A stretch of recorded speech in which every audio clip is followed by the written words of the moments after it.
Amen. Sans plus tarder, accueillons l'homme de Dieu. Nous accueillons le prophète Joe Grace.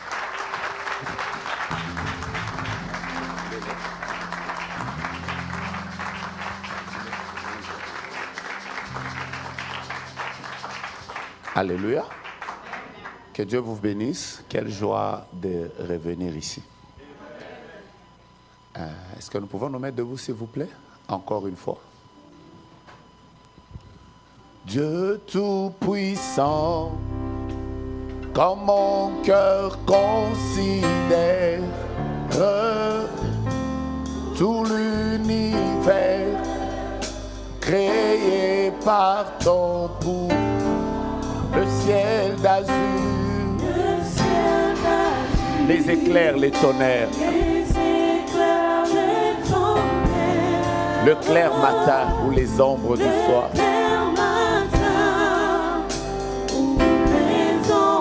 Chantons encore. Dieu Tout-Puissant, puissant, comme mon cœur considère tout l'univers créé par ton pouvoir.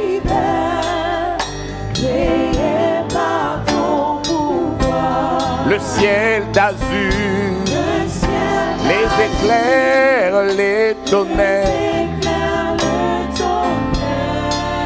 le clair matin ou les ombres du soir.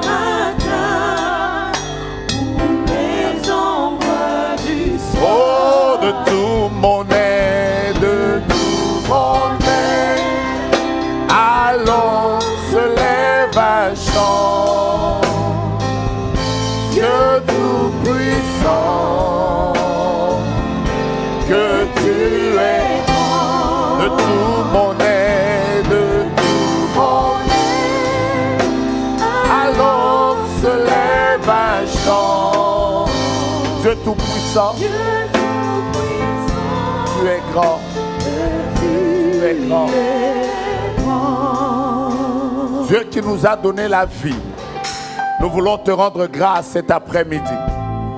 Merci pour le privilège que tu nous donnes d'être comptés parmi les vivants. Mais merci également pour le privilège que tu nous donnes de t'appartenir. Quelle joie, ô Dieu, que de nous accueillir dans ta présence. La Bible déclare, heureux l'homme que tu admets en ta présence, parce qu'il va contempler le bonheur de ta maison et la sainteté de ton temple. David pouvait dire, je suis dans la joie quand on me dit, allons à la maison de l'Éternel. Nous sommes dans ta maison, dans ce lieu que tu remplis de gloire, dans ce lieu où éclate l'étendue de ta puissance. Merci de nous bénir. Durant ces 5 jours, nous te donnons nos vies. Nous te dédions tout ce qui va devoir se passer en ces lieux. Que toute la gloire revienne à toi, Créateur du ciel et de la terre. Dieu que nous servons sans avoir jamais vu. Nous voulons que toi seul remplisses ce lieu de ta gloire. Nous taisons tout ce qui ne glorifie pas ton nom. Et nous proclamons ta victoire. Merci de nous ouvrir le ciel. Merci de nous bénir. Merci de faire qu'aujourd'hui et dans les jours qui viennent, nous puissions témoigner ta fidélité, Père. C'est avec action de grâce que nous te rendons toute la gloire. Au nom de Jésus qui est mort, ressuscité et qui est assis à la droite du Père, nous disons Amen. Amen. Reprenons nos places. Dieu vous bénisse.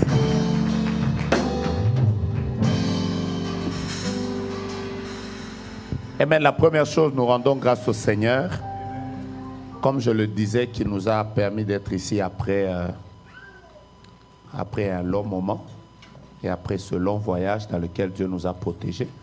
Je voudrais déjà dire merci au pasteur Élie et à maman.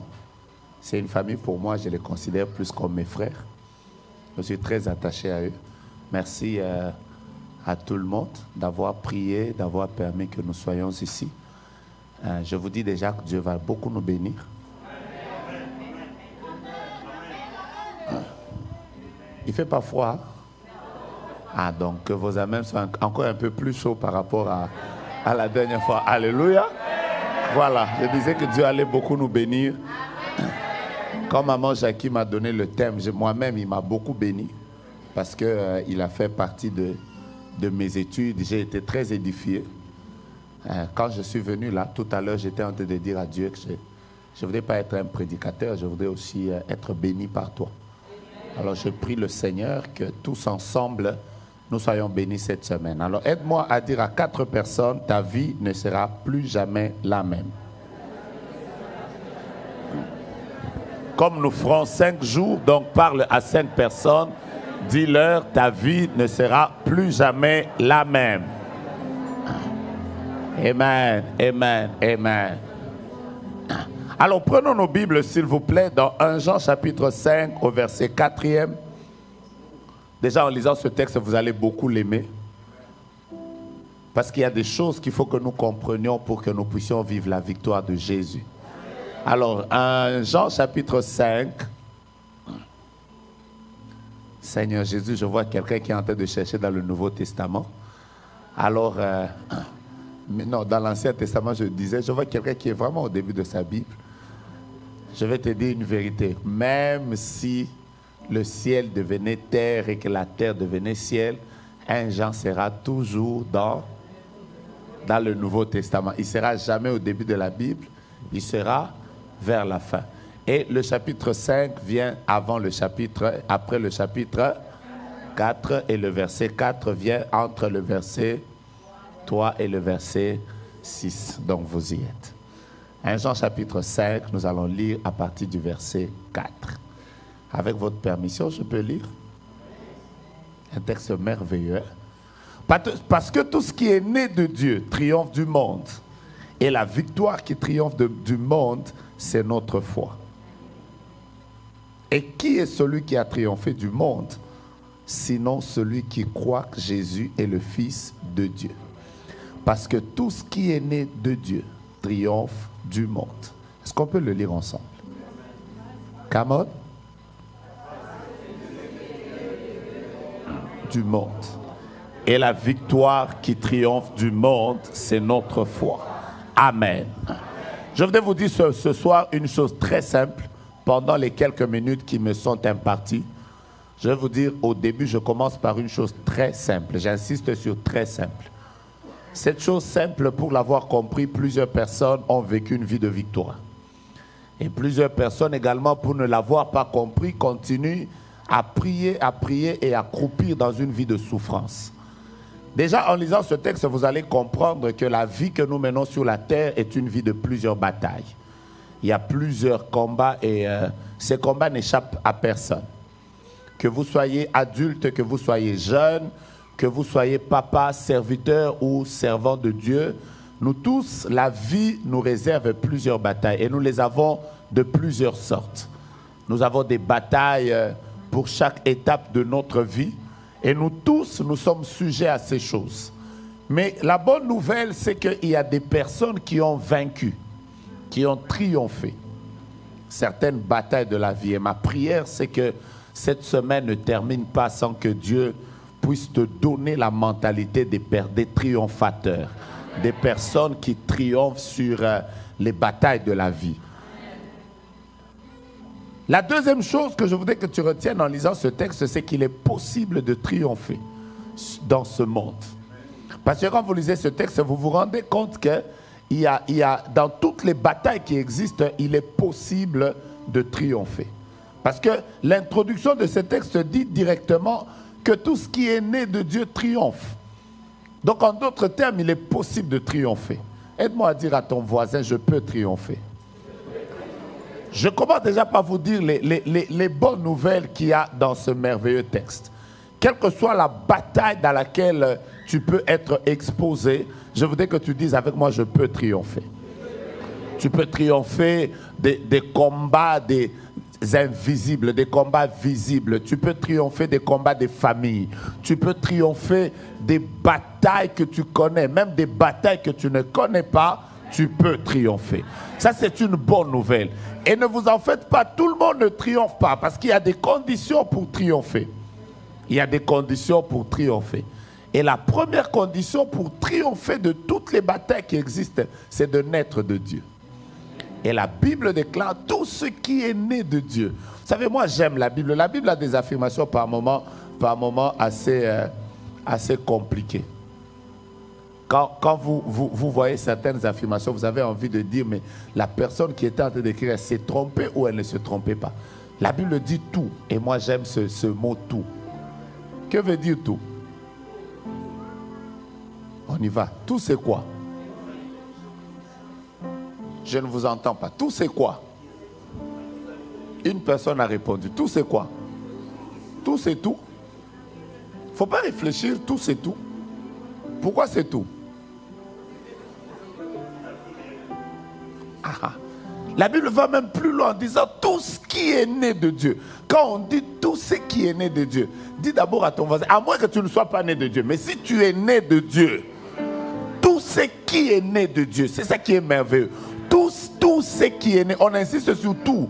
Donc quand on dit tout là, ça veut dire ça ne dépend plus du diplôme que tu as à l'université. Ça ne dépend pas de ton âge. Ça ne dépend pas de la tribu de laquelle tu viens. Ça ne dépend pas de la nationalité à laquelle tu appartiens. Si tu fais simplement partie des tout qui sont nés de Dieu, automatiquement, absolument, indubitablement, obligatoirement. Donnez-moi un autre mot français que j'ai oublié. Hein? Inévitablement. Certainement. On y va. Absolument.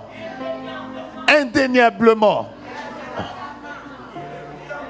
Irrévocablement. Il y a des mots là. On y va. Donnez-moi les mots. Évidemment. Aha. Inévitablement, je viens de citer ça 3 fois. Hein? Ça veut dire que ça ne dépend plus de je suis d'où, je fais quoi. Bien aimé, tout ce qui est né de Dieu. J'étais en train de partager, avec un frère qui m'a raconté une histoire. Il était païen. Je commence par vous dire qu'il était païen. Pas chrétien, païen. Et un jour, il se retrouve dans mon pays, quelque part au nord, dans une ville qu'on appelle Kisangani. Et la nuit, il est allé chercher des fétiches. Parce que, étant païen, il avait besoin de certaines protections et tout et tout. Ils sont allés au cimetière. Et quand ils arrivent au cimetière, ils avaient un féticheur. Et du coup, le féticheur a commencé à faire des invocations. En faisant ces incantations, lui-même explique qu'il dit il a vu la pierre tombale se déplacer. Après, du coup, un être moche, hideux, laid, sort de là. Vous savez, pour rester là-bas, il faut avoir un grand cœur. C'est pour ça que les gens qui cherchent les fétiches là, il faut beaucoup pour voir des choses comme ça. Alors lui-même a dit, ils étaient à 3 et ils ont commencé à fuir. Parce que l'être qui est sorti de là, il était tellement laid, tellement hideux, il dégageait la peur. Et ils ont commencé à fuir. Et en fouillant, lui-même me dit, j'étais la personne qui courait la moins vite par rapport à 2 de mes amis parce que eux, ils semblaient mieux courir. Vous savez, il y a des gens, leur masse leur impose une certaine vitesse.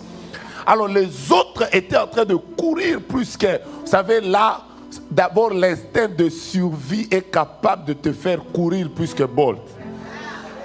Les gens couraient. Et pendant que lui, il était en train de courir, il dit que pendant qu'il courait, vous savez, ils étaient en train de sauter sur les tombes parce que c'était dans un cimetière. Et du coup, il se heurte contre une pierre tombale et il tombe. Et lui-même a dit, pendant qu'il tombait, il pouvait sentir comment cet être était en train de venir vers lui. Il s'est souvenu que sa mère avait l'habitude de prier dans une église. Là où il est, il n'avait même pas encore reçu Jésus. Mais il s'est souvenu que sa mère priait. Et lui-même a dit, j'étais là, je n'ai jamais compris. C'est comme ça qu'il s'est converti. Là, lui, il ne s'est pas converti à l'église. On ne l'a pas invité à une conférence. Il s'est converti dans un cimetière. Vous vous imaginez? Et là où il était, lui-même a dit, je me suis souvenu du Dieu de ma mère. Et là où il était, il a crié, Jésus! Or, la Bible déclare quiconque. Vous savez, il y a des mots dans la Bible. Il n'y a que la Bible elle-même qui sait. La Bible dit quiconque. On n'a pas dit celui qui prie beaucoup. On a dit quiconque. Même en plein cimetière, cet homme a crié Jésus. Or, le nom qu'il venait de crier, c'est le nom qui est élevé au-dessus de tous les noms. D'ailleurs, la Bible déclare qu'en ce nom-là, tout genou fléchit. Et là, il était en face d'un être qui venait des cimetières. Dès qu'il a crié Jésus, lui-même a dit ce qui s'est passé, c'est que en retournant comme ça, il a vu que ce n'était plus lui qui courait, mais c'était l'être qui venait qui courait. Et vous savez ce qui s'est passé? Deux de ses amis sont partis, arrivés à la maison, tous sont devenus fous. Et la seule personne qui est sortie normale de là, lui. Pourquoi? Parce que dans la Bible, il y a des mots bizarres, comme quiconque, comme tout. La Bible dit tout pouvoir. La Bible dit tout ce que vous demanderez. La Bible, il y a trop de tout dans la Bible. Et parmi les tout, il y a tout ce qui est né de Dieu. Oh, ma prière aujourd'hui et cette semaine, c'est que ce qui est de Dieu en toi triomphe maintenant. Aide-moi à taper ton voisin, à lui dire nous allons triompher en Jésus. Tu ne m'as pas aidé. Aide-moi à taper ton voisin, lui dire nous allons triompher, nous allons triompher. Je bénis le Seigneur pour les combats que tu as connus avant cette conférence. Je bénis le Seigneur pour les combats que tu as connus l'année passée. Et en me tenant Dieu de cette chair, j'ai raison pendant que je déclare que tu triompheras. Je savais que tu allais me donner un amen de doute. Mais je voudrais que tu crois que tout ce qui est né de Dieu triomphera. Est-ce que je peux bénir 3 personnes à leur dire tu triompheras? Même si tu as mal rêvé hier, même si en venant dans cette salle, il y a un prophète de malheur qui t'a même prophétisé que tu mourras, dis-lui que parce que je suis né de Dieu, je triompherai. Oh! Je peux être né dans une famille où il y a des combats. Je peux être né dans un milieu où tout le monde n'évolue pas. Ça ne dépend pas d'où je suis, ça dépend de ce qui est en moi. La Bible dit que tout ce qui est né, tout... Asseyez-vous, je vais vous expliquer. Je vais vous expliquer quelque chose de très simple et nous allons évoluer. Vous savez, quand je regarde cette salle ici, je commence par moi-même, après je vais vous parler à vous. Je peux y aller? Il suffit de me regarder, vous pouvez déjà savoir qui sont mes parents. C'est très facile. D'accord? Quand vous me regardez déjà avec ma taille, vous savez exactement savoir quelle était la taille d'un de mes parents. En regardant ma couleur de peau, vous pouvez savoir quelle était la couleur de peau de mes parents. Très facile. Vous doutez? On va y aller. Je vois une maman qui est un peu plus claire là derrière.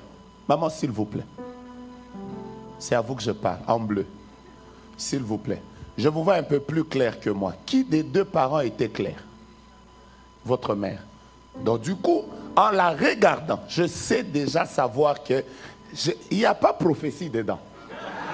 Il n'y a même pas à dire non, Dieu est en train de me montrer que ta mère était claire. Non, un de ses parents était clair. Voyez maman, je vois qu'elle est un peu plus forte. Voyez, maman en noir. Maman, lequel de vos parents avait été un peu plus fort? Votre mère. Très facile. Vous ne comprenez pas ça? Je prends un exemple. Je vois Yannick qui est un peu fort, content de te voir. Lequel de tes parents était un peu plus fort? Ta mère. Très facile. Vous comprenez ça? Il a été démontré que ce que nous sommes, nous tous tels que nous existons, mon nez n'est pas venu au hasard. Ma voix n'est pas une voix de hasard. Chaque fois que je parle avec mon frère, je venais de parler avec lui tout à l'heure, quand je l'entends parler, j'entends ma voix. Il suffit que je sois dehors, je sais même savoir que lui c'est mon frère. On a presque comment on appelle? On a presque le même timbre. Pourquoi? Ce n'est pas un problème de prière. C'est un problème de gène. Ok? Il paraît que tous les parents, quand ils mettent au monde, ils communiquent leur ADN ou leur DNA, comme vous dites, leur ADN à leurs enfants. De sorte que ton nez n'est pas un nez de hasard. Ton teint n'est pas un teint de hasard. Ta masse n'est pas une masse de hasard. Ta taille n'est pas une taille de hasard. Il y a même des familles, quand vous les regardez marcher, vous vous rendez compte que quelqu'un peut mettre des talons. Il fait des fiers, mais quand vous regardez, vous dites, elle marche comme sa mère. Alors qu'elle est là en train de marcher avec fier. Mais vous regardez, vous dites, là, c'est sa mère. Donc il y a même des gens, même leur manière de marcher, vous pouvez savoir que telle et telle sont de telle famille. C'est comme ça qu'il y a même des gens, dès que vous naissez par exemple albinos, il n'y a pas prière dedans. Ça veut dire que dans votre famille, en remontant, si pas votre père, si pas votre grand-père, si pas votre arrière-grand-père, il y a quelqu'un qui a reçu vos gènes et ce sont ces gènes-là que vous avez produits. Rien n'est au hasard. Dans la vie, ça s'explique. Quand tu es né des deux parents, automatiquement, tu as les gènes de ces parents-là. Est-ce que je peux maintenant évoluer? Ça devient facile. Aujourd'hui, je m'arrête sur ce qui est né de Dieu. Je ne vous explique pas d'abord les autres choses, on a 5 jours. Je voudrais que vous compreniez ce qui s'est passé, frère, le jour où vous avez reçu Jésus. Et si vous comprenez cette réalité, votre vie chrétienne change. Je peux y aller? Par exemple, nous là qui sommes, parce que nous on n'est pas sombres. Quelqu'un a dit non, vous êtes des blacks. Oh, vous êtes des noirs. Moi je ne suis pas noir, je suis Kafuzo. Donc je tends un peu vers le café au lait. Parce que noir là n'existe pas, tout comme blanc n'existe pas. Il n'y a personne sur la terre qui est blanc. Tout le monde est à peu près rougeâtre, jaunâtre. Nous aussi on est un peu café. Noir et blanc ça n'existe pas. C'est des couleurs qu'on nous a imposées. Oh, white and black. Mais en réalité, noir et blanc n'existent pas. Mais moi si vous me regardez comme ça là, il suffit de regarder ma peau. Vous savez savoir quels sont les gènes des parents que j'ai reçus. J'ai déjà prié. Il m'est arrivé à l'époque de m'inquiéter. Les gens me disaient toujours, prophète, pourquoi toi-même quand tu manges comment? Tu ne grossis pas. Je vais vous expliquer. Maman pasteur m'a même vu hier là. La première chose qu'elle m'a dit c'est, prophète, tu ne changes jamais. J'ai dit vraiment, je ne change pas. Vous pouvez mettre restaurant, vous mettez jambon, vous mettez charcuterie dans mon corps. Ça va entrer dans les joues, ça grossit un peu. Mais en réalité, moi-même, je ne peux pas dépasser ici. Je n'ai pas besoin d'imposition des mains, je le sais. Pourquoi? Parce que mon père de qui je viens était comme moi. Ça veut dire même si j'ai pris beaucoup là, Seigneur, je voudrais ajouter 15 kilos. Même quand j'ai grossi fortement, je reste toujours comme ça. Et d'ailleurs, ces derniers jours, j'ai remarqué que la plupart des milliardaires ont ma taille. Donc du coup, je ne réfléchis plus beaucoup parce que depuis que j'ai rencontré le jeune qui a fait Facebook et tous les autres là, j'ai remarqué qu'eux tous sont comme moi. Donc je me rends compte que tout le monde envie ma taille, donc je peux rester comme ça. Mais à l'époque, je me souciais de ça. J'ai prié pour que je prenne du poids. Je ne viens pas. Mon âge peut avancer, mais ma caracasse reste la même. Pourquoi? Parce que j'ai pris les gènes de quelqu'un. Maintenant, voilà ce que la Bible déclare. La Bible dit à tous ceux qui l'ont reçu. À tous ceux qui l'ont reçu. À ceux qui croient en son nom. Je suis dans Jean chapitre 1er au verset 12. La Bible dit la parole, elle leur a donné le pouvoir de devenir enfants de Dieu. Mais la Bible continue en disant lesquels sont nés, non du sang, ni de la volonté de la chair, mais de l'esprit. Le problème de notre victoire commence là-bas. Ça veut dire qu'un jour, en ayant reçu Jésus, le Christ est venu en nous. Nous sommes nés de nouveau. Quelque chose s'est passé. Nous ne sommes pas nés de la chair. Nous ne sommes pas nés du sang. C'est-à-dire notre ressemblance à Dieu n'est pas physique. Quelque chose s'est passé dans le spirituel. Nous sommes nés de l'esprit. En d'autres termes, de manière automatique, les gènes de Dieu, l'ADN de Dieu est entré en toi. Tu vois pourquoi tu me comprends pas? Je vais t'expliquer ça. Aide-moi à dire à ton voisin, ça ne dépend pas de moi, ça dépend des gènes que j'ai reçus. Vous savez pourquoi? J'étais en train de vous dire que moi, ça ne dépend pas de moi. Je peux même manger, mais les gènes que j'ai reçus m'imposent d'avoir cette taille. Même si je voudrais raccourcir un peu, ça ne dépend pas de moi. Ça dépend des gènes que j'avais reçus. Oh, je suis venu dire à quelqu'un aujourd'hui, le fait que tu sois né en Christ, tu as les gènes de Dieu en toi. Je vous ai dit que c'est quelque chose de simple. Regarde ton voisin, dis-lui mon frère, ça ne dépend pas de moi. Ça dépend des gènes, ça dépend des gènes, ça dépend des gènes que j'ai reçus. Les gènes te communiquent la nature. Les gènes te communiquent la corpulence. Les gènes te communiquent même certaines maladies. Oh, les gènes te communiquent même ta manière d'être. Je reprends, les gènes communiquent même les maladies. Donc quelqu'un peut se retrouver avec des problèmes de tension, de diabète, de tout ça parce que les parents desquels il est venu lui ont donné certaines choses par les gènes. Si les gènes peuvent communiquer même les maladies, les gènes sont même capables de communiquer les liens spirituels. J'ai parlé de quoi? Si tu reconnais dans ta vie que tu es né de Dieu, le moment de ta victoire commence. Le problème de beaucoup de gens, c'est quoi? C'est qu'ils pensent qu'ils sont nés seulement dans leur famille biologique. Non! Nous ne sommes pas nés seulement dans nos familles biologiques. Nous sommes nés aussi dans la famille spirituelle de Dieu. Je peux déjà te bénir? Je vais commencer. Je peux te bénir?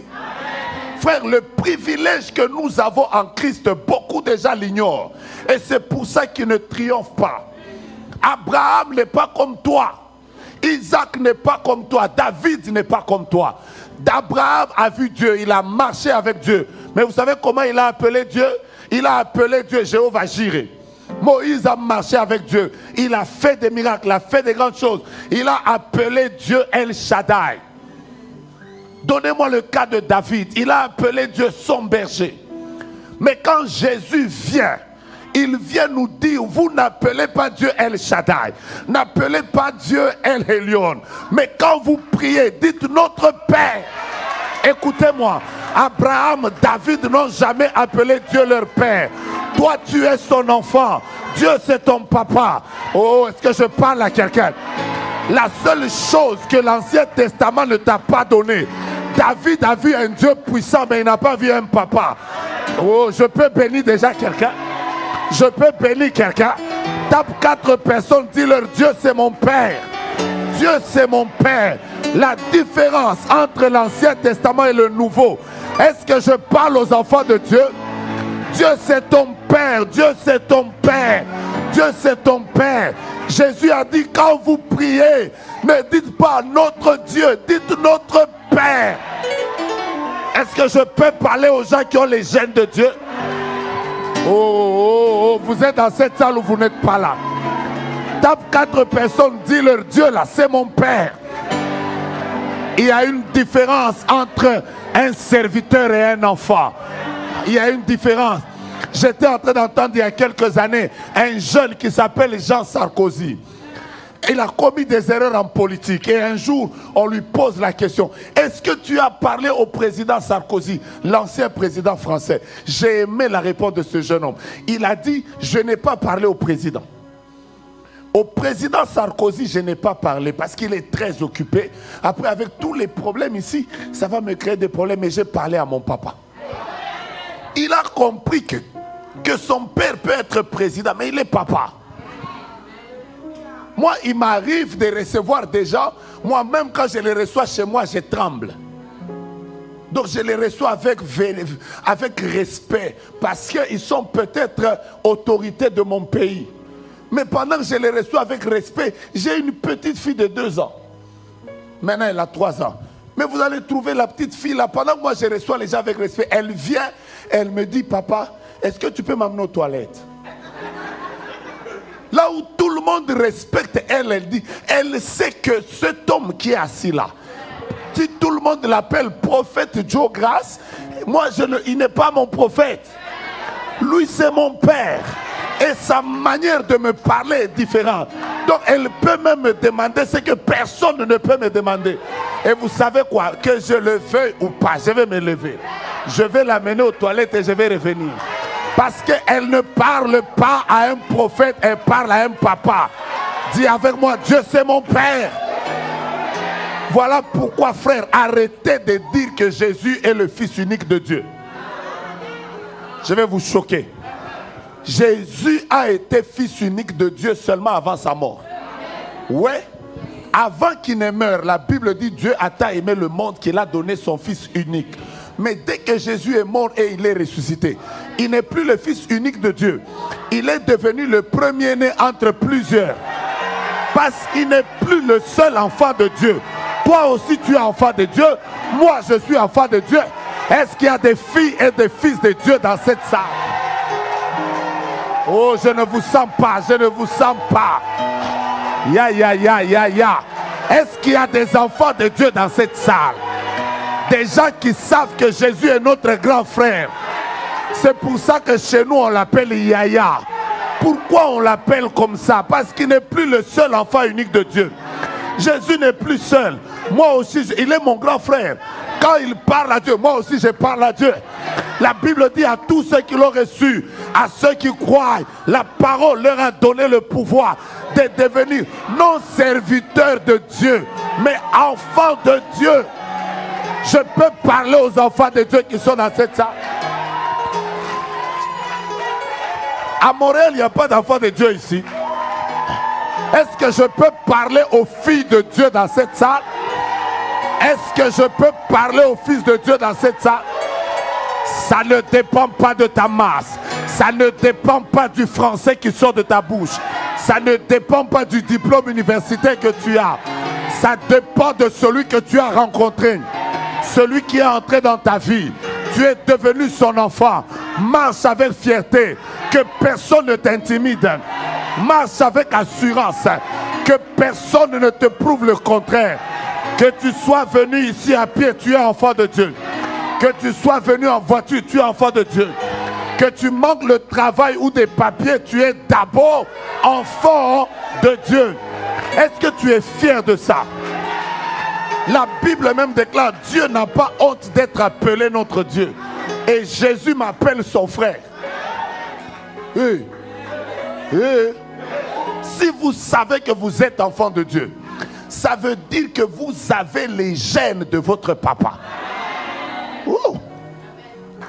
Je vous explique comment on triomphe. Je vais terminer tout à l'heure. Je vous ai dit que je vais vous expliquer quelque chose de très simple. Très simple. Tape-toi là. Tu es qui? Moi, c'est pour ça que j'ai arrêté cette histoire d'appeler. Vous savez, Dieu, à l'époque, il s'est révélé simplement aux gens par rapport à une dimension. Et les gens l'appelaient comme ça. Mais nous, Dieu se révèle comme papa. Vous savez la différence? Vous savez, nous, par exemple, quand nous sommes là, les gens nous voient seulement en veste, en chemise, bien habillés. Les seules personnes qui nous voient et en culotte et torse nu, c'est seulement nos enfants. Donc les enfants, ils ont une relation différente avec leur père que tout le monde n'a pas.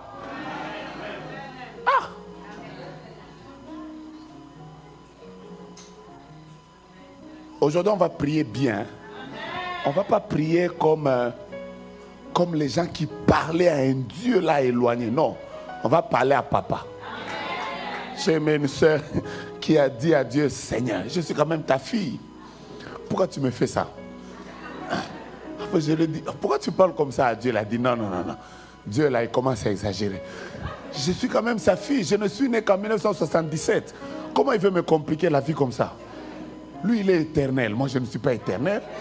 S'il peut me bénir même dans 500 ans, ça va arriver. Mais moi, je n'ai pas besoin qu'il me bénisse dans 500 ans. Vous savez, il y a une manière de parler à son papa qu'on ne parle pas à tout le monde. Vous savez, il y a des gens quand ils parlent au patron, c'est bonjour, mes respects. Mais quand on parle à papa, non. Hein. Papa, on parle. On dit tout. Et on le dit clairement. Quand je partais là, j'étais en train de partir, j'ai dit à ma fille, je suis en train de partir. Elle m'a dit vraiment en face, papa, tu exagères. Après, je lui ai dit, je vais t'amener un cadeau. Après, elle a dit oui. Après, j'ai même dit à sa maman, pourquoi cette fille-ci n'a pas peur de moi? Elle me dit, vraiment là, tu exagères. Après, moi-même, j'ai commencé finalement à l'aimer comme ça. quand elle ne me parle pas clairement, parce que je sens qu'elle ne me parle pas comme tout le monde. Comment quelqu'un peut me dire tu exagères? Elle parle quand même au prophète Jograce. Mais prophète là, c'est seulement pour les autres. Elle, je ne peux pas être son prophète. Je ne peux pas me mettre devant ma fille et commencer à lui dire Rabashinda, Robobobosh, Rika, pendant que tu me regardes. Dieu commence à me parler, non? C'est ma fille. Elle peut même me dire, papa, laisse-moi ce que tu manges. Oh, je prie qu'aujourd'hui et cette semaine, que quelqu'un commence à triompher à cause de son identité. Écoutez-moi. La première chose que Dieu nous communique quand il nous donne ses gènes, c'est sa nature. En hébreu, on appelle ça le tchelem. La nature de Dieu. Et automatiquement, dès que tu as les gènes de Dieu, que tu le veuilles ou pas, tu commences à triompher. Imagine-toi que ton papa n'a jamais été retenu dans une prison. Je vais te dire, ton papa, on ne l'a jamais retenu dans une prison. Parce qu'il est même écrit que les cieux des cieux ne peuvent le contenir. Déjà la terre ici ne peut pas le contenir. Lui ne peut pas rester dans une prison. Un jour, 2 personnes l'ont invoqué dans une prison. Paul et Silas. Ils étaient en train de louer. Ils ont fait descendre le Dieu qui siège dans la louange et dans l'adoration en prison. Quand Dieu est descendu dans la prison, lui qui ne peut pas être emprisonné, il est descendu dans la prison. Il a senti que...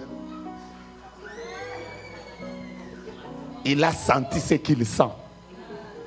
Ils ont été surpris eux-mêmes de constater que les portes de la prison étaient en train de sauter.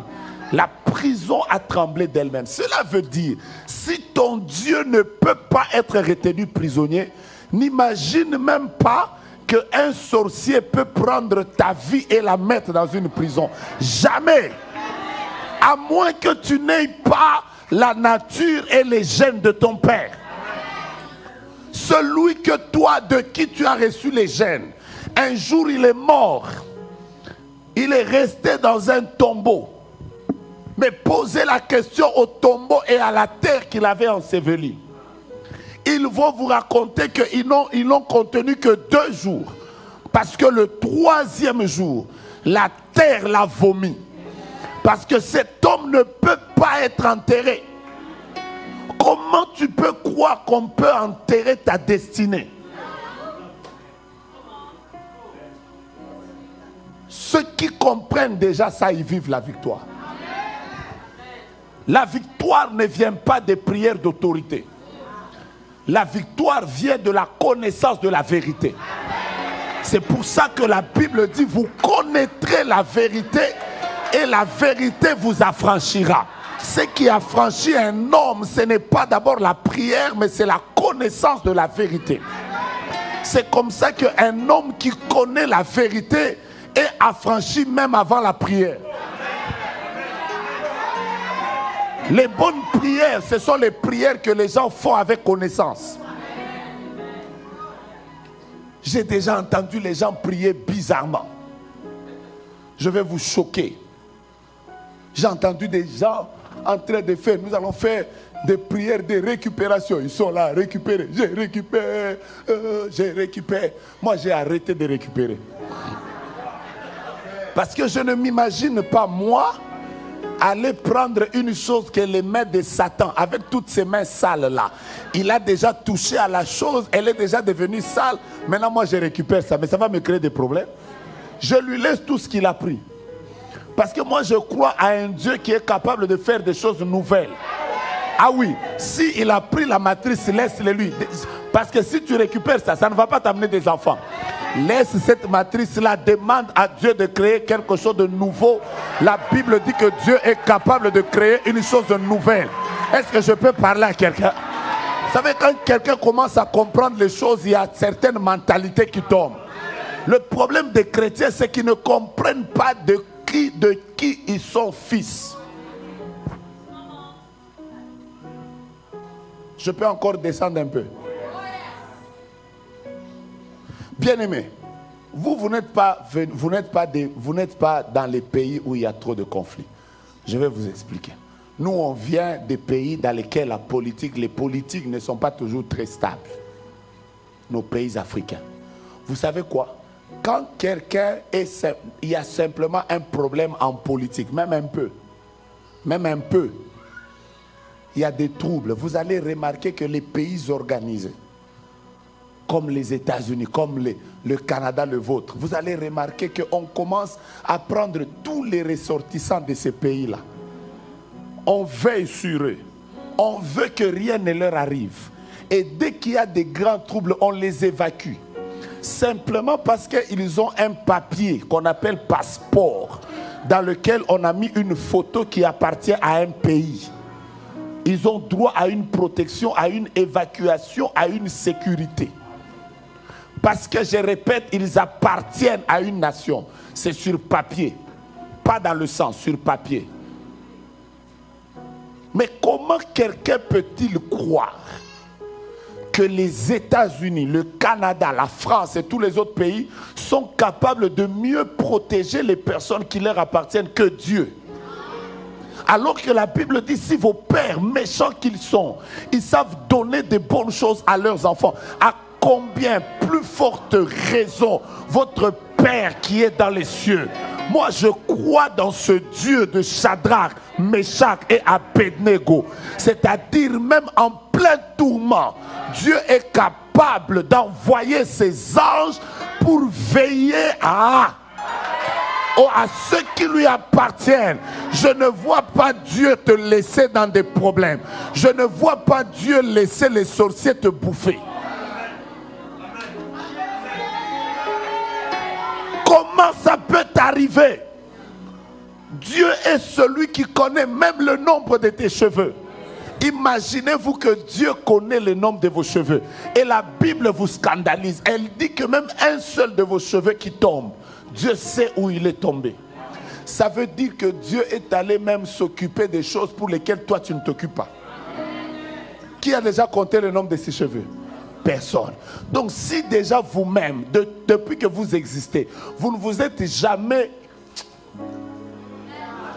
occupé de compter vos cheveux, Dieu a pris même le temps.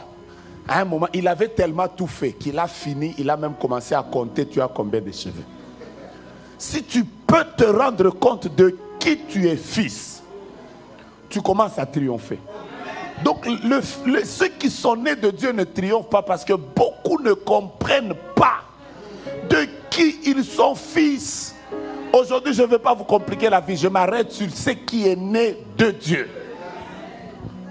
Tu te sens bien? Non, je ne te sens pas. Donc tu me pousses à continuer. Je vais vous bénir. Tu te sens maintenant bien? Comment tu te sens?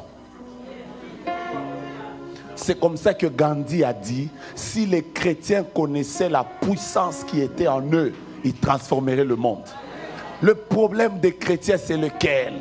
Les chrétiens, ils sont là comme si Dieu n'était pas avec eux. Ils pleurent, ils sont là, ils aiment des choses comme tu es où? Seigneur, agis. Oh, oh. Vous ici, ça va. Si vous étiez dans mon pays, vous allez trouver quelqu'un, pour tout, il y a une chanson. Quelqu'un qui ne s'est pas marié, il compose une chanson. Seigneur, que je me marie. Quelqu'un qui n'a pas d'enfant, il compose une chanson. Seigneur, que j'ai des enfants.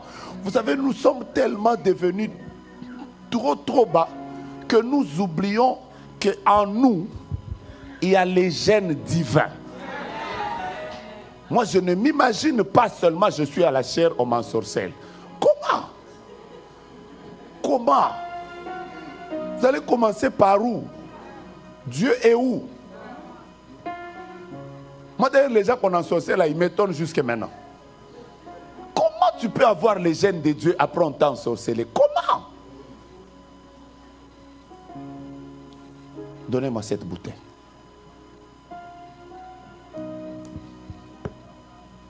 Non. Donnez-moi ça. Vous voyez?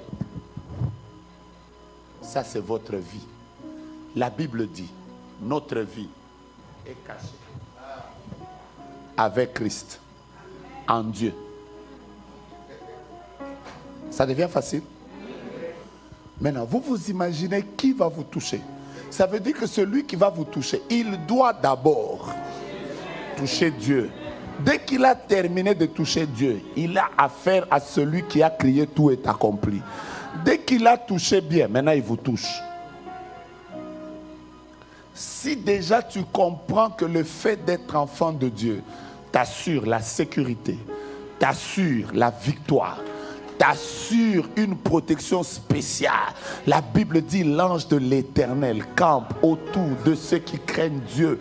Oh, je change. Imaginez-vous, quand on parle de Satan, on dit le diable rôde autour de vous. Mais quand on parle de l'ange, on dit il campe autour de vous. Maintenant, moi je pose la question. Entre celui qui rôde et celui qui campe, qui est permanent? Oh, je suis avec vous. Vous ne m'avez pas répondu, vous avez acclamé. J'ai posé la question. Qui est permanent? Je reprends. Entre celui qui rôde et celui qui campe, qui est permanent? Maintenant, pourquoi tu as plus conscience de celui qui rôde que de celui qui campe? Oh, je te vois en train de vivre la victoire après cette conférence au nom de Jésus. Je savais que tu allais me donner un amen comme ça, comme ça. Je répète, je te vois en train de vivre la victoire après cette convention au nom de Jésus. Si j'étais toi, j'allais saluer 5 personnes et leur dire je vais triompher, je vais triompher, je vais triompher, je vais triompher. Est-ce que je parle aux champions de l'église Nouvelle Alliance dans cette salle? Est-ce que je parle aux champions de l'Assemblée Nouvelle Alliance? Vous ne m'aidez pas. Si j'étais toi, j'allais dire à ma voisine, je vais triompher. C'est fini, je vais triompher. Je ne te vois pas être ensorcelé. D'ailleurs, la personne qui doit t'ensorceler n'est pas encore née. Oh, je ne te vois pas en train de vivre les liens de ta famille. Dis avec moi, ça ne me concerne pas. Parce que si ces liens pouvaient me réclamer par les liens de mon père, ces liens sont aussi brisés par les liens de Dieu. Je ne vous sens pas aujourd'hui, vous êtes fâchés. Est-ce que je parle aux enfants de Dieu? Pousse d'abord 4 personnes, dis-leur frère, ici moi je vais triompher, c'est fini. La magie ne peut rien contre Israël. L'occultisme ne peut rien contre Jacob. Bien aimé, il y a des choses, même quand ça vient. Oh, oh, oh. La Bible déclare, ils viendront contre toi par un seul chemin. Ils s'en retourneront par 5. Il est écrit, toute arme forgée contre vous sera sans effet. Et toute langue qui s'élèvera en justice contre vous, vous la condamnerez. Et la Bible dit, tel est l'héritage des serviteurs de Dieu. Tel est le salut qui leur viendra de moi, dit l'Éternel. Qui tu es? Tu ne m'as pas répondu. Qui tu es? Qui tu es? Est-ce que tu crois que comme ton père a vaincu la mort, toi aussi tu ne mourras pas? Tu vivras et tu raconteras les œuvres de l'Éternel? Est-ce que tu crois que ta maternité est bénie? Vous savez quoi? Je bénis Dieu pour cette semaine. Parce que je suis en train de croire qu'il y a des gens qui vont arracher des victoires dans le monde spirituel. Pas d'abord par la prière, mais par la compréhension. Dis avec moi, ce qui est né de Dieu triomphe du monde. Tu ne le dis pas plus fort. Tu ne le dis pas en prophétisant. Tu ne le dis pas en annonçant les oracles. Dis avec moi, ce qui est né de Dieu triomphe du monde. Même si on t'avait mis dans une bouteille, ce n'est pas toi. Même si on avait déjà dit que tu mourras cette année, ce n'est pas toi. Même ce n'est pas toi. Comment ça peut exister? Si Dieu permet qu'on te touche, toi qui as les gènes de Dieu, c'est que Dieu est en train de prévoir ta résurrection. On ne peut pas toucher un fils de Dieu et le clouer si Dieu ne prévoit pas la résurrection. Si Dieu permet à l'ennemi de te toucher, si Dieu ne te délivre pas avant que Nebuchadnezzar te jette dans le feu, c'est que ta délivrance est dans le feu.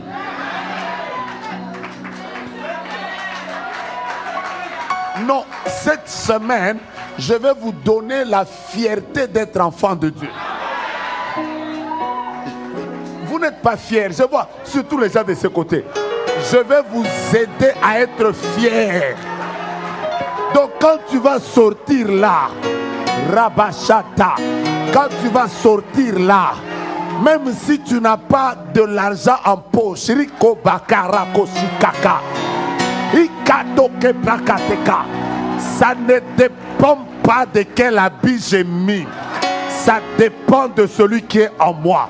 La Bible déclare, celui qui est en moi, il est plus fort que celui qui est dans le monde. Satan sait ce que tu es. Le problème, c'est que toi, tu ne sais pas ce que tu es. Le problème, le plus grand combat de Satan, c'est attaquer au niveau de l'identité. C'est comme ça qu'il a dit à Ève, est-ce que Dieu vous a-t-il réellement dit, si vous prenez ça, vous serez comme de Dieu. En réalité, Ève a commencé à chercher à être ce qu'elle était déjà. Vous comprenez ce que je veux dire? Le diable a des choses comme si tu es fils de Dieu. Non, je n'ai pas besoin de changer les pierres en pain pour que je devienne fils de Dieu. Je suis déjà fils de Dieu, même quand je n'ai pas changé les pierres en pain. Donc le problème de Satan, c'est de vouloir que les gens mettent en doute leur identité. Bien-aimé, le jour où tu comprends ce que Christ a fait de ta vie, tu n'as plus besoin d'une imposition des mains. Ta vie change. Ton histoire change. C'est là où quand tu passes par des moments de combat, toi-même tu sais déjà l'issue du combat. Demandez à tous ceux qui combattent les fils de Dieu. Ils vont vous dire que commencer le combat, nous tous nous commençons. Mais l'issue du combat, nous la connaissons. Je peux parler à quelqu'un. Dieu a donné à Satan de nous combattre. Pour nous combattre, oui, d'accord. Mais la seule chose que Dieu ne lui a jamais donnée, c'est la victoire. La Bible dit, ils vous feront la guerre. Pour la guerre, oh, venez, nous sommes prêts à combattre. Mais une chose que Dieu ne leur a pas donnée, c'est la fin. Ils vous feront la guerre, mais... Or, le mot « mais » en français annule tout ce qui est devant. Quand on dit « il est intelligent, mais », ça veut dire que c'est un adverbe d'opposition. Donc dès qu'on le place dans une phrase, ça annule tout ce qui était au début. Alors reprenons la phrase. Oh, je suis tellement fier de Dieu que je veux même tomber. La Bible dit, ils vous feront la guerre. Pourquoi vous avez coupé? Je reprends. Ils vous feront la guerre. Arrêtons-nous d'abord à mais vous êtes pressés. Ils vous feront la guerre. Déjà, dès que vous venez de dire mais, donc tout ce qui était au début là vient d'être annulé. La phrase qui doit compter, c'est ce qui vient après. Maintenant, reprenons. Il vous... on y va.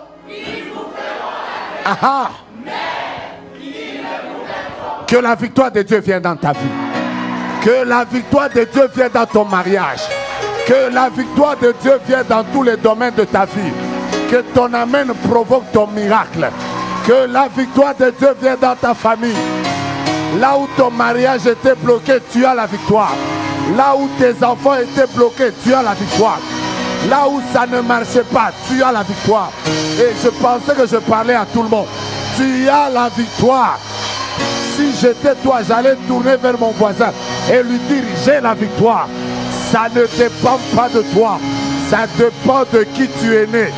Tu es né de Dieu. Tu es né de Dieu. Tu es né de Dieu. Tu es né de Dieu. Tu es né de Dieu. Tu es né de Dieu. Tu es né de Dieu. Tu es né de Dieu.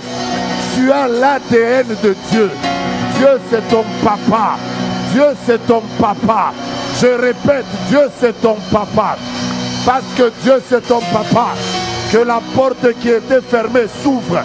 Parce que Dieu c'est ton papa. Que ta délivrance arrive. Parce que Dieu c'est ton papa. Que la guérison vienne. Parce que Dieu c'est ton papa. Que ta famille soit bénie. Parce que Dieu c'est ton papa. Que ta maternité soit bénie. Dieu c'est ton papa. Que tu commences une nouvelle saison. Parce que Dieu c'est ton papa. Entre dans ta bénédiction. Parce que Dieu c'est ton papa. Oh. Oh. Je vois le ciel s'ouvrir. Ce qui était bloqué dans ta vie va se libérer. Parce que Dieu, c'est ton papa. La Bible dit, quand une mère oublierait ses enfants, moi, je ne vous oublierai pas. Mets ta main droite à l'air, dis avec moi, Dieu, c'est mon papa. Je vais vous dire une chose. Et nous allons prier. Regardez-moi. Quelle est la partie de votre corps que vous voyez régulièrement?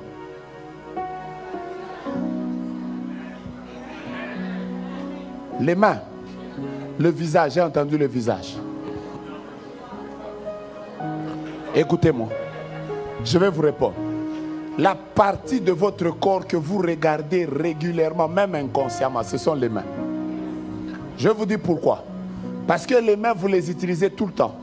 Vous êtes au volant, vous êtes en train d'écrire, vous êtes en train de taper sur l'ordinateur.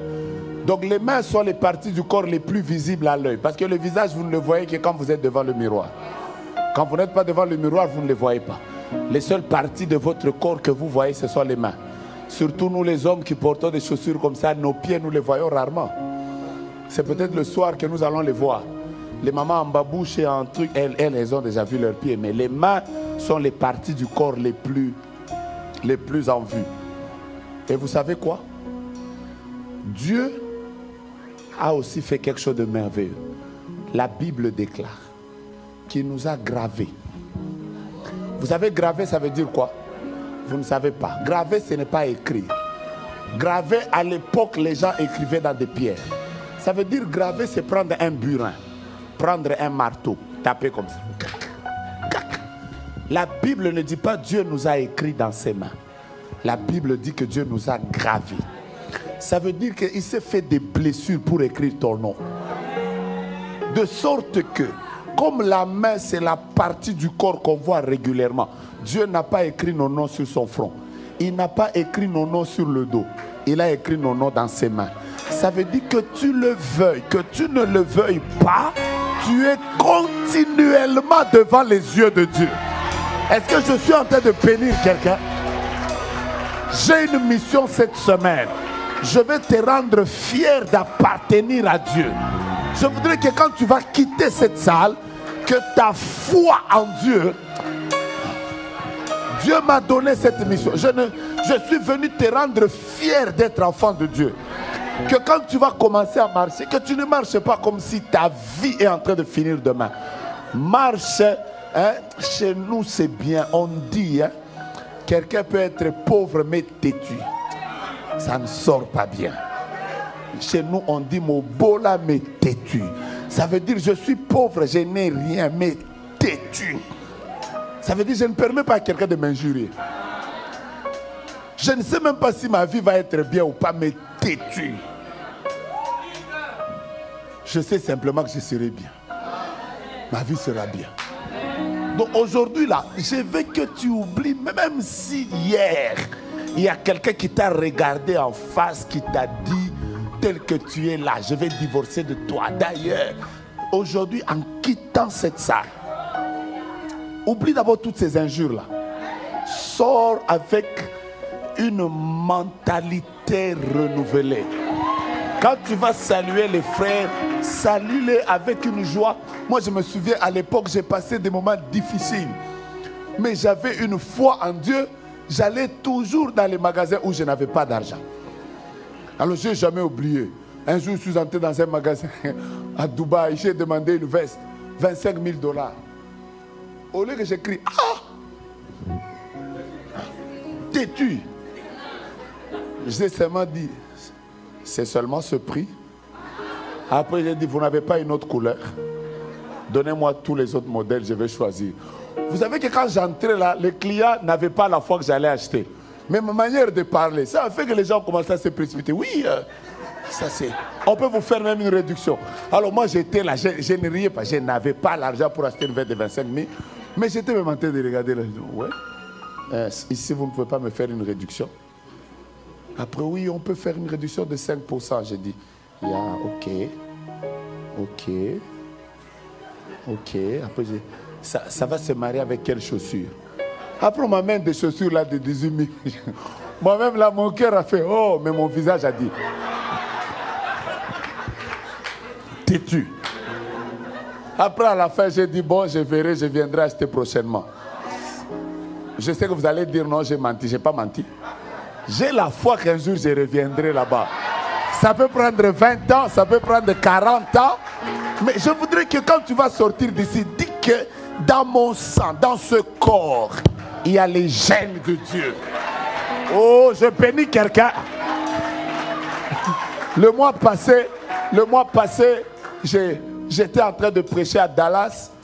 Quand j'arrive, après, j'ai senti que mon pied était en train de bloquer.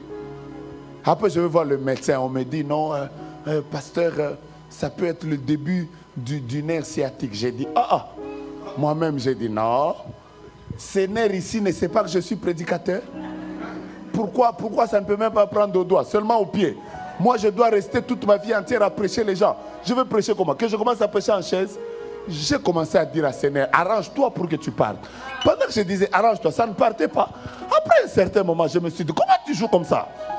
Est-ce que toi, tu ne sais pas que moi, j'ai les gènes de guérisseur? Je n'ai pas dit Dieu m'a guéri. J'ai dit, moi-même, je me guéris. Pars! Vous savez que quand je suis rentré là, je ne comprends même pas pourquoi je n'ai plus mal. C'est parti, même moi-même, j'ai commencé à me dire, donc les nerfs là ne savaient pas qu'en moi, j'ai les gènes de Jéhovah, Rapha. C'est comme ça que Jésus a dit, vous imposerez les mains aux malades. Et les malades seront guéris. Si tu es malade ici, commence déjà à bouger. Il faut que les gènes qui sont en toi commencent à chasser des choses. Aujourd'hui, même si tu étais programmé à être mangé, je t'informe que tu deviendras amer dans la bouche de tes adversaires. Ils vont te vomir. Tu as les gènes de vainqueur. Je savais que vous allez me donner un amen faible. Je reprends. Tu as les gènes des gagnants. Si vous commencez une course avec des gens, dis-toi que c'est toi qui vas gagner. Parce que ton Dieu a toujours été en tout le premier. Si tu sais que tu as les gènes de Dieu, même ta manière de parler va changer. Tu as les gènes du Créateur. Or, le Créateur appelle à l'existence les choses qui n'existent pas. C'est pour ça que la Bible dit que la mort et la vie sont au pouvoir de quoi? Donc, ça dépend de ce que toi tu vas dire. Réveille-toi le matin, regarde tes enfants. Ne dis pas, je ne sais pas si mes enfants seront comme les enfants de ma soeur. Non! Tes enfants ont les gènes de Dieu en eux. Regarde tes enfants et dis-leur, vous êtes des champions. Vous allez aller de l'avant. Vous allez réussir. Ça ne dépend pas de vous. Regarde ta femme chaque matin. Dis-lui que tu as la chance d'avoir épousé le millionnaire qui est en train de le devenir dans les jours qui viennent. Vous ne m'avez pas donné des amens encourageants. Oh, ce que tu déclares va arriver. Ce que tu déclares va arriver. Ce que tu déclares va arriver. Tu as les gènes du Créateur en toi.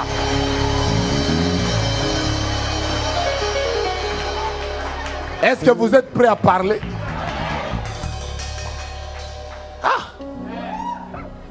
Un pasteur m'a dit, un jour un médecin est venu chez lui, il a commencé, leur médecin de famille, il a commencé à lui dire non, parce que normalement en faisant les examens, vu que, attendu que, vous savez, il y a des gens qui parlent seulement français pour rien, vu que, attendu que, sous prétexte que, vu les résultats, ta femme, sa matrice, son utérus, normalement ne peut jamais mettre au monde, parce que normalement, après lui-même a dit, quand le médecin est sorti là, il est allé l'accompagner. Dès que le médecin est arrivé à la porte, il a laissé la porte ouverte. Il est rentré au salon.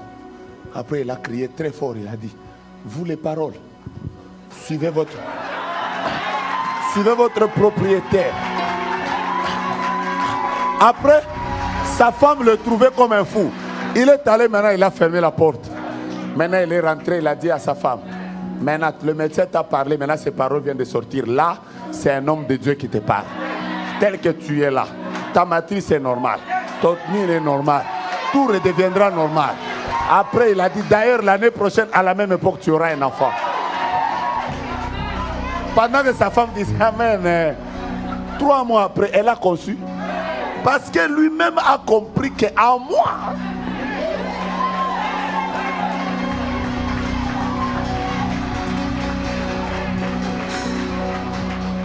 Je vous raconte un dernier témoignage.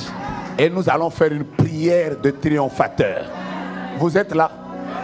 Mettez-vous debout, on commence la prière. Merci. Ah, je vous aime. Parce que je vois comment vous allez vaincre.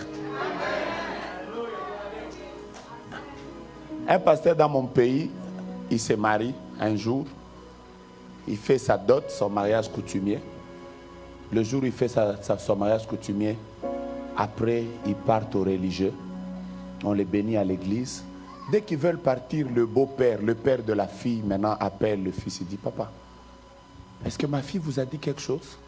Maintenant, il regarde sa femme. Il dit, non, elle ne m'a rien dit. À moins que vous ayez quelque chose de spécial. Le papa lui dit, peut-être qu'elle ne vous a pas dit que chaque nuit, elle fait des crises d'épilepsie. Elle vous a déjà dit ça? Maintenant, c'était la première fois qu'il apprenait ça. Maintenant, lui-même a dit, j'ai fait semblant. J'ai dit, il a dit, papa, c'est pas grave. Après, il a dit à sa femme, pourquoi tu m'as jamais dit ça? Oh non, je pensais que si tu me dis, tu vas me refuser. Maintenant, il a dit, maman. Après, ils entrent dans le mariage. La première nuit était bonne, la deuxième était bonne, la troisième était bonne. Une semaine après, lui-même a dit, il a seulement constaté qu'un jour, pendant qu'ils étaient en train de manger, là, sa femme a fait, oh, boum. Alors il m'a dit, j'ai tapoté ses joues pour qu'elle revienne. Elle ne revenait pas.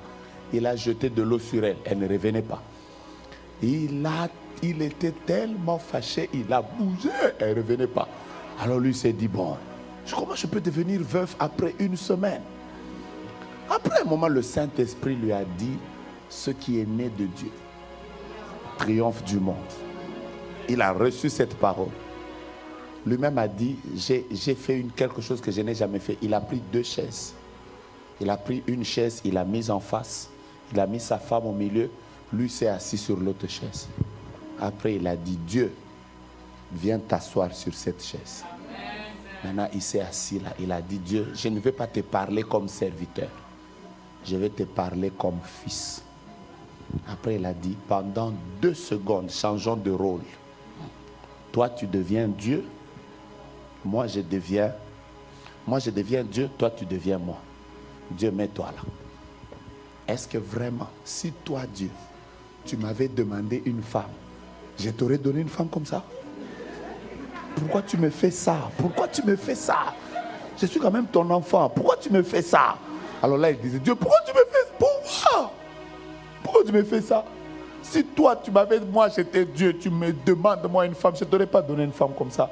Toute ma vie, je serais sûrement comme ça, Dieu. Lui-même a dit, pendant qu'il était en train de parler, là, il a entendu, là, dans la femme, l'esprit a dit, je suis parti. Il n'a pas chassé un démon. L'esprit a dit, je suis parti. Et aujourd'hui, pendant que je vous parle, ils ont 43 ans de mariage et la femme n'a jamais fait l'épilepsie. Qu'est-ce qui s'était passé dans sa vie? Il a juste compris que je ne suis pas n'importe qui. Je suis fils de Dieu. À cause du fait qu'en moi, j'ai un père. Il ne peut pas me donner des choses comme ça. Je refuse ça. Je suis un fils. Je suis un fils. Make a joyful noise unto the Lord. Come on, somebody. Let me hear you.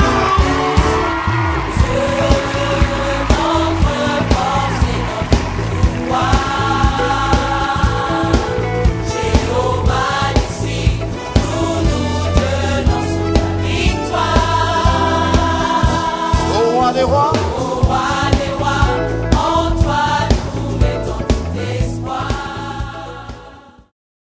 Et la prophétie par excellence, c'est la parole de Dieu. Alléluia. La prophétie par excellence, elle est facile. Elle correspond à parler aux ossements desséchés, à la situation qui semble difficile. Toi-même, tu parles avec la parole de Dieu et l'Esprit de Dieu.